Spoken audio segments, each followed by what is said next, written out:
Vik Toreus here for United Colours, Rukus Avenue Radio. Hope you guys are enjoying the show. It is that time where we now have another interview for our show, United Colours. As I'm sure you guys know, we do this every couple of weeks and we like to have some really special guests. And this week we have a very special guest. And you know, the guests who I like to pick aren't just kind of the cliche artists from the Desi scene or the Bollywood scene, if you don't mind me saying that. They're usually artists and DJs and producers who are doing something very unique in the global sound and world music space. People who are really thinking out of the box. And this week we have a guy who's doing exactly that plus more. He's a good friend of mine. We were hanging out in Mexico and we did a few gigs together. We bounced around a lot of ideas together. He's done so many different things. He's run a record label. He's got multiple records out. He's a manager. He's worked with some big names and artists who we've supported on our show like Shishi. He has representation from the Rukus Avenue record label. And recently, I heard he performed with none other than Deadmau5, only like the biggest DJ on the planet. So please welcome to United Colours, Kahani. Yo, Vic, thanks for having me. How you doing, bro? Good. How are you? I'm doing really well. Thanks. How are you feeling after your big set with Deadmau5? You were opening for him and closing for him, right? Yeah, it was crazy. Honestly, first time I think for me really opening and being on sharing a stage, performing with a major artist. So it was great. I learned a lot. It's funny. It's like I left the stage and I was really just like already thinking about, okay, what did I learn? What did he do differently? How does he do things? How can I apply it to the things that I'm doing? So I left that stage like even more laser focused. Amazing. Good to hear. Well, we're going to talk about that in just a second. So the first thing I really wanted to ask you is, firstly, you do so many different things, right? You're a DJ, you're a producer, you're a world traveler, you run events, you throw parties. Like, how do you do it all? Like, what is going through your head? How do you time manage all of these different things together? Oh, if I had a solution or answer to that, who knows where things would be. I just keep going day by day. That's really it. It's really just trying my best to stay focused, which is not easy. But everything is about the bigger picture, and so I try not to get caught up in the little things, but it happens. So. Good stuff. Cool. So one of the main things we want to talk about is this new global sound that you're pushing. This global fusion electronic concoction of Indian, tribal, or alternative. I'm not even sure what to call it. Firstly, explain to our listeners, what is this type of sound and when did you start becoming interested in this? Yeah, so to describe the sound, it's more of a feeling. I think when we think of sounds, we always jump to boxing it into specific genres. Mm-hmm. And a habit of mine was really whenever I started crafting like playlists ever since I was a kid or spinning, it was never about trying to stick to a genre. It was more about, for me, I love dance. And so for me, it was more like thinking about it through the lens of, well, there's more than one genre that can make you move. What are the genres, let's say, that I enjoy the most? How can they blend together in some way? And really, how can I put that in some umbrella with room to like kind of warp and morph over time? And so that's really what Indo WareHouse is. I think when people hear about it, I want them to associate it with this feeling of being tied to culture and rhythm, from different parts of the world. I think right now the Indo WareHouse concept is very focused on bringing in elements from the Indian subcontinent, right? All those countries, and fusing them with festival sound, big stage, big room, like the stuff that makes you move. Yeah. And I remember when we were in Mexico, you explained to me the concept of Indo, which is not that frequently used, at least here in the UK and Europe. So to you, what does Indo actually mean?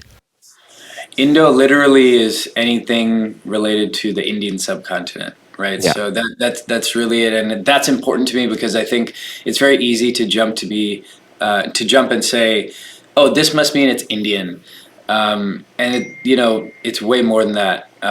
There's beautiful music coming from India, Pakistan, Nepal, Bangladesh, Sri Lanka, everything, and so Indo technically is a way to kind of wrap all of that Yeah. in a real term. I think going to Tulum for the first time, shed some light on a new sound culture that I wasn't exposed to. And this was a couple of years ago, right before the current massive wave of everyone jumping there. And so that sound was really just a lot of organic sounds, blending together of instruments from all over the world with like electronic rhythms and beats and kicks. And when you go to a place there and you see 1,000, 2,000 people just moving to these beautiful sounds, I mean, you've seen it. Yeah. It really just makes you think like, wow, this is something. This is something that I don't think, when you think of sounds from South Asia, it's not as prominent, right? And so that's where I'm just like, God, we have to change that. I was thinking about this the other day. This is the new thing. This is the new cool thing. I won't even say if it's new, and I'm going to say it quite bluntly, but it is actually like the cool thing. This is like they throw the coolest parties, or very cool parties, and this is like the cool thing, and it's not as explored in some big cities around the world. Well, I did just want to say quickly. I mean, I will say that in India, for example, the sound has been there. I can't take that away from them. So I mean, India has had multiple artists who've been working on this space, I would say, for quite some time. You have Magnetic Fields, which is a beautiful festival that has champions a lot of this a similar sound, not exactly. You have a bunch of different festivals, and I know Goa is quite well known for a unique music scene. So it did exist there. I think on a global level, like, is there something that's connecting everyone, in their own way? So that's kind of what we're trying to do. Yeah, absolutely. I totally agree. And the reason why I was being slightly blunt before is because yesterday I was with a bunch of friends and I was trying to explain to them the whole concept of Indo WareHouse and what it is. And these were a bunch of friends who are just, the sort of the usual Desi music lovers. They enjoy Bollywood, Bhangra, Brit Asian, hip hop, the usual, if you don't mind me saying. And I was trying to explain to them about this new soundscape. So in layman's terms, how would you describe the Indo WareHouse movement to someone who's maybe not as fully embraced in the music industry as much as we are? I would start by, I'm testing out different ways right now. I don't even know, but I think one that has resonated a bit is really just asking the person, like, have you ever been to a music festival? It depends which ones they say, but oftentimes the answers are in the form of Coachella or EDC or Ultra Miami, etc. And it's like, okay, well, what did that sound do for you, right? It has a thump, it keeps you moving, it has an energy. Imagine if that was fused with just little sprinkles of our culture. That's right? it, yeah.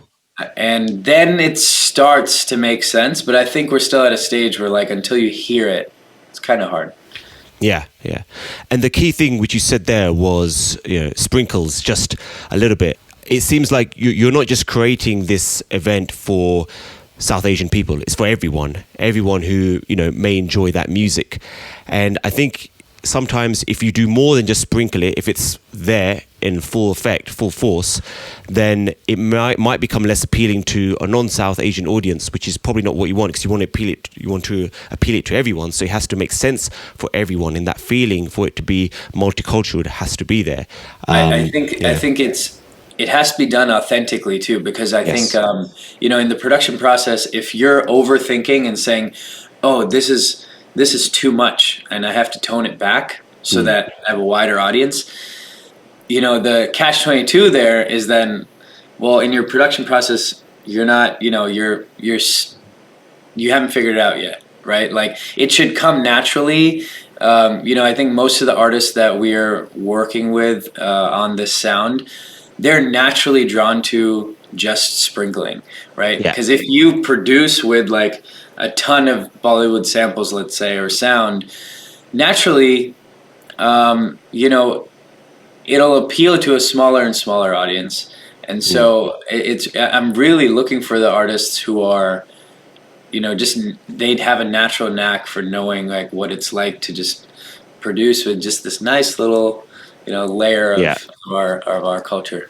Absolutely. Like, even like when I do like full on Bollywood mashups, one popular Bollywood song with a popular EDM track or hip hop track. I mean, it's cool. It works for the parties. It works for some club sets and wedding sets, and it's kind of fun. But then when I'm there and I'm listening to it, I'm like, yeah, this has been done. Like, this is not new and exciting for me. Whereas, for example, if I have like a Martinez Brothers really cool underground house track, and then I just drop like a little sitar over it, I'm like, hey, this is actually really different. Yeah, that kind of stuff. That's the thing that, we're still at a stage where I think like we are just beginning to grow our community, and we're not trying to convert anybody, but we are trying to get people to understand what this is, right? What our room is like.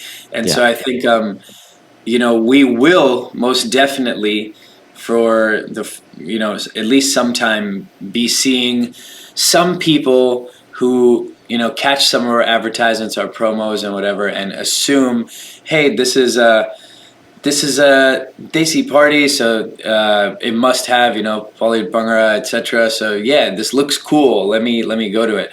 And they show up, and one of two things happen, right? Either they're like, this is not what I signed up for, in which case you just didn't read anything. Or two, their eyes and mind are now open to a new sound. They leave that room like, wow, like I haven't experienced that. I want more. And I really think next week that is exactly what we're going to deliver together. Fantastic, yeah. So talking about next week, 26th of February, you are hosting Indo WareHouse, New York City. Please tell listeners about this event. What's the concept? What's the theme? Where is it going to be taking place? And how can they get tickets? Yeah, so the concept really is we've been working on this sound. We've been connecting with more artists, and really it's the first step into turning all of that work into a physical experience. And so call it what you will. I think when you're in that room, you will totally feel like you're at a music festival, except it's not, thousands of people. It's way more intimate. A couple hundred people, and it's a beautiful room. Saturday night, New York City. So we expect to have a packed house. We have just a handful of tickets left. Tables gone, everything. So we're in a really good place. You can get tickets on IndoWareHouse.co.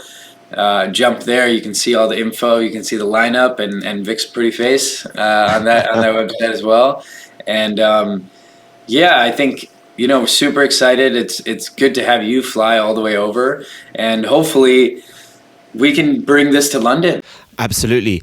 I mean, the event, when you told me about it, it just sounds super cool, authentic, real. It seemed like a platform where producers and artists like the ones you have on your lineup, including myself, can actually play music that they really believe in and that they've been pushing and that they think is authentic and real. And to all our listeners, I've been mentioning about Indo House over the last couple of weeks and reminding them about where to get tickets. And as Kahani said, for those of you who are listening, tickets are almost sold out. So I did say it was going to be a very, very special event, something very unique. I'm flying all the way from London to New York for this event and giving up my entire weekend, which is not something I'd do lightly. So tell us, who else is on the lineup? Which other acts have you got coming up? Yeah, so we have Daydreamer, who is an artist here in New York. We have Suraj, whom I believe you know. Yes. You've played a bunch of his tracks on your shows. The K-Tornado of the South Asian scene, yes. Yeah. So he'll be there. And then we have Chandni, who's another DJ and producer from DC. She's been crushing it the past year. She's open for Claptone. I don't know if I can announce who she's opening for the night before our show, but it's pretty big. Wow. So Okay. hats off to her. Super excited. I've been trying to work with her for a long time, so excited to have her. Then we have the grand Vik Toreus. Okay, he'll be here, and then we have myself. And one highlight I want to make is there's a couple of other key artists, and they are musicians in the more traditional sense. We will be having live musicians on top of some areas of the show. So we have Nahal Singh on tabla. and possibly some other instruments. We have Kid Hani, who will be on the keys. We've been rehearsing for 1 or 2 weekends, figuring out that sound, and then we might have some vocalists join us as well. So we'll leave some surprises. Yeah, I mean, it's like you've got DJs and part of a live band as well, all performing at the same time. And also, it's not just, I mean, the music is obviously like a core part of it all, but there's also a dress code as well, right? You said you've advertised some type of dress code for it. Yeah. So it's everything. So I think when you think of an Indo WareHouse physical experience, it's not just the music. The music is what sets the mood, sets the tone, keeps you moving all night. But from the moment you enter the door, there is someone to walk you through how the room is set up and greet you and introduce you to like what this feeling is supposed to be. And we always try to make our rooms like a safe place for everybody. So, on entry, we make sure to tell everyone that and remind them that, there's no disrespect here from anyone. There's zero tolerance for that type of stuff. Once you're in the room, super excited. I mean, we have it beautifully decorated. We have some visuals going on. We have really cool lighting. Sound is incredible. And then we have some really nice stuff, such as we have 2 bars. One is on a mezzanine. We have a mixologist who's crafting specialty South Asian cocktails on the mezzanine. Nice. We have brand new first edition Indo WareHouse merch for sale. Yeah, that's incredible. Yeah, so the whole place is going to be converted into this kind of global, eclectic South Asian kind of experience with, exciting type of music. Yeah, that's incredible. I'm really looking forward to seeing it. And where is it taking place exactly in New York City? Do you want to just let our listeners know that? It's in East Village, right? Yep. So it's in East Village. It's a place called New Blue. On 151 Avenue C. Fantastic, yeah. And I don't think there's anyone like in New York or the East Coast that's doing an event like this. And I can't think of anyone in the UK that's actually done anything like this. So it's something very unique, very special. So as Kahani said, if you haven't done so already, there are only a few tickets left for anyone who's listening who might be in the East Coast or New York, or they think that they can travel to New York that weekend, which is next weekend, the 26th of February. Please do check out IndoWareHouse.co, Indo.WareHouse on Instagram. There's a link there for tickets. And there's also a really cool video of Krupa actually dancing to an awesome remix of Rangila Re, which I think you probably made that remix, which is really cool, right? I did. We want you to feel free and yourself, but we try to kind of empower everyone to connect with their culture. So in no way are we saying come in full on saris and kurta pajamas, but figure out in your own way what that is to you. And just 2 quick things. So, you've got so much experience in this scene, and you were invited to play with a really, really big DJ recently. That was Deadmau5. So how on earth did you land this gig? And did you actually meet Deadmau5? What was that whole experience like? Yes, the experience was crazy. It all came together super last minute, Big ups and props to the Rukus team and Sammy. I just got a call, one day, just a couple of days before, being like, "Hey, something just came in our lap. Would you want to open for Deadmau5?" And I was just like, "So you got that through?" You got that through Rukus, was it? Through Sammy and the Rukus team? Yeah. So nice. they've been working on some things in the crypto and space, with a company called Harmony One. So there's a huge kind of Ethereum conference going on in Denver. So a ton of people out there, and everything just came together, right? Deadmau5 was performing. He was one of the main highlights of the conference. Nice. And just it all came together super quick. Congrats, great gig, great experience. Definitely want to add to your CV. So big up on that. And last thing, before we go, we're going to head into our United Colors quick fire round. So I do this with all my interviewees. I ask them a bunch of questions in quick succession, and we have to hear the first thing that comes into your head. Oh, man. So Kahani, as I'm sure you've heard, he's a really well-spoken, centered person, and so I'm sure he's going to do very well in this. So, you ready, Kahani? Let's see. I'm a little nervous. All right, let's Right, here we go. Quick fire round. On United Colors, Rukus Avenue Radio with Vik Toreus and Kahani. Here we go. Number 1, Goa or Tulum for partying? Tulum. Zamna Festival or Sunburn? Ooh, Zamna. If you couldn't DJ, would you be a dancer or a producer? Producer. USBs or laptop? USBs. Tacos or Indian curry? Tacos. Damn, I'm so Mexican. All right. What's your dream festival or dream gig to headline?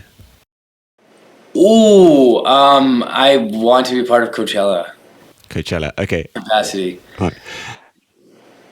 Tomorrow, if you had the opportunity to run a night in Papaya Player Project in Tulum or run a night in Excess in Vegas, which would you pick? Papaya, hands down. Papaya. All right. Okay. I had a feeling you would say that. And finally, which of these producers would you want to collaborate with first? Diplo or A.R. Rahman? Oh, A.R. Rahman. A.R. Rahman. Okay. Nice. Well done, Kahani. Quick fire round on United Colors. You did well, actually. That was pretty impressive.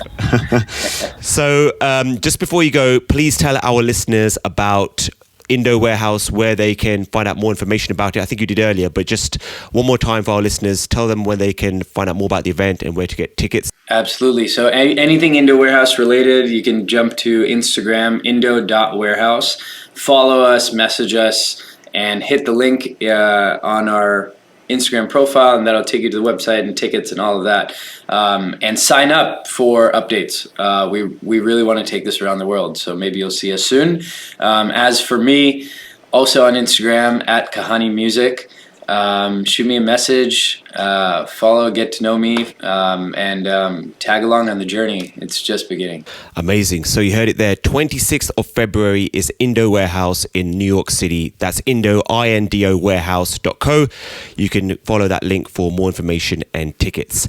And the final thing we're going to ask Kahani is his current favorite track, which is what we usually do for our guests. So we asked you in advance to pick your current favorite record, and then I will have a go at doing something quite clever with it. South Asian world music fusional style, how we do in United Colors. So Kahani, please tell our listeners your current favorite track in the world. So I didn't know it was current. It was just my overall favorite track in the That's world. still good. That's still good. Yeah. It is Mera Piya Ghare Aaya by Nusrat Fateh Ali Khan, specifically from Bali Sagu's Magic Touch album. That was one of the most special albums to me. So yeah, that's the track. Bali Sagu, absolute legend. I'm slightly disappointed you didn't pick Vik Toreus and Brave Boy, Shake That Ting, but it's all good. I will let you off.